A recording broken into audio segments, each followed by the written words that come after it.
A ordem era simplesmente impossível. Sacrificar o próprio filho é exatamente essa a história que a gente vai explorar hoje. A aprovação de Abraão lá no Monte Moriá. Sabe, é uma daquelas passagens que fazem a alma tremer e que forçam a gente a questionar o que, afinal de contas, significa ter fé.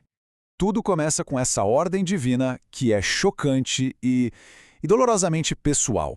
A linguagem aqui é muito deliberada, cada palavra parece que aumenta o peso do pedido. Não é só um filho, é filho, teu único filho, Isaque. E o mais cortante de tudo, a quem amas. E aqui, claro, a gente chega no mistério central que intriga teólogos e leitores há milênios. Por quê?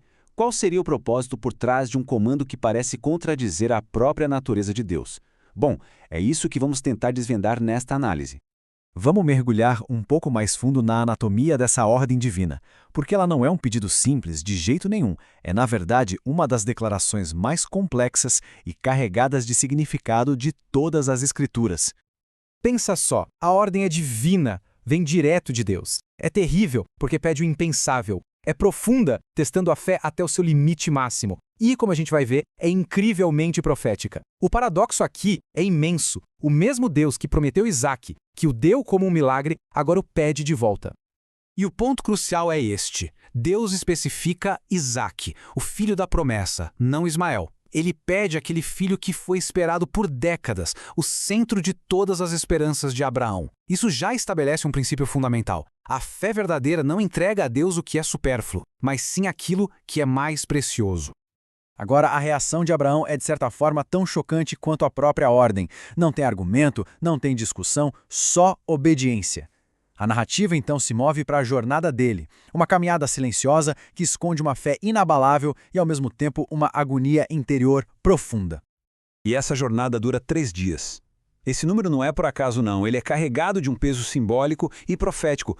3 dias para Abraão contemplar o que estava prestes a fazer. A resposta de Abraão é imediata. Ele levanta de madrugada, sem discutir, sem tentar barganhar. A fé verdadeira obedece. Aqueles 3 dias devem ter sido uma experiência de morte interior para ele, um prenúncio simbólico do que o Pai Celestial sentiria e um espelho dos 3 dias que antecederam a ressurreição de Cristo. Agora, vamos para o local do sacrifício. O Monte Moriá não é só um lugar no mapa, é um palco cheio de símbolos que apontam para o futuro. A primeira grande pista é a própria localização. O Monte Moriá viria a ser, séculos depois, o local do Templo de Salomão em Jerusalém, e é o mesmo monte sobre o qual Cristo seria crucificado. O palco já estava sendo montado para um drama muito maior. E aqui a gente vê um dos paralelos mais poderosos da história. Abraão coloca a lenha nos ombros de Isaque.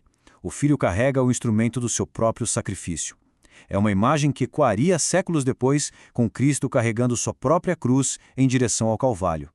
Então, Isaque faz a pergunta que ecoa através dos séculos. Uma pergunta inocente de um filho para o pai, mas que se torna a grande questão teológica de Israel. Por séculos, em cada sacrifício feito no templo, essa pergunta pairava no ar. Afinal, onde está o cordeiro definitivo? A resposta de Abraão é muito mais do que uma tentativa de acalmar o filho. É uma das maiores profecias do Antigo Testamento. Perceba que ele não diz, Deus vai nos dar um cordeiro. Ele diz, Deus proverá para si o cordeiro. Ele estava enxergando algo muito além daquele momento. A narrativa agora chega no seu clímax. A tensão é quase insuportável enquanto pai e filho chegam ao momento da verdade, ali, no altar. Abraão constrói o altar. Ele amarra seu filho. E aqui acontece algo notável. Isaque, um jovem forte, não resiste. Ele se submete em confiança ao Pai, outra sombra da submissão voluntária de Cristo. E então, com a fé provada e a obediência levada ao extremo, Abraão ergue a faca. No último segundo possível, o céu intervém. A voz do anjo do Senhor ecoa, parando a mão de Abraão. A prova estava completa. Deus não queria a morte de Isaque. Ele queria a fé de Abraão. E agora, ele sabia. Então Abraão levanta os olhos e vê um carneiro, preso pelos chifres. O que acontece a seguir é o coração teológico da história. Isaque desce do altar e o carneiro sobe. A vida de um é poupada pela morte de outro. O princípio da substituição é estabelecido ali, de forma dramática. Para marcar esse evento para sempre, Abraão no meio lugar, o Senhor proverá, ou YHWH. E veja bem, não é o Senhor proveu no passado, mas proverá no futuro. É uma declaração de fé contínua, num Deus que sempre vê e sempre supre necessidade no momento exato. Agora, vamos juntar todas as peças do quebra-cabeça. O que a gente viu até aqui não são coincidências. São pistas proféticas que se encaixam para revelar uma única e poderosa verdade. E aqui tudo se alinha de forma perfeita. Isaac é a sombra, Cristo é a realidade. A gente vê o filho amado carregando a madeira, se submetendo por vontade própria, tudo no mesmíssimo lugar. A única e crucial diferença: para Isaac houve um substituto. Para Cristo não. Ele era o sacrifício completo, o cordeiro que o próprio Deus proveu. Então, o que essa história tão antiga nos ensina hoje? Ela contém lições profundas, atemporais, sobre a natureza da fé e sobre o caráter de Deus. Fica claro que a fé verdadeira está disposta a colocar até mesmo o presente mais precioso de Deus no altar.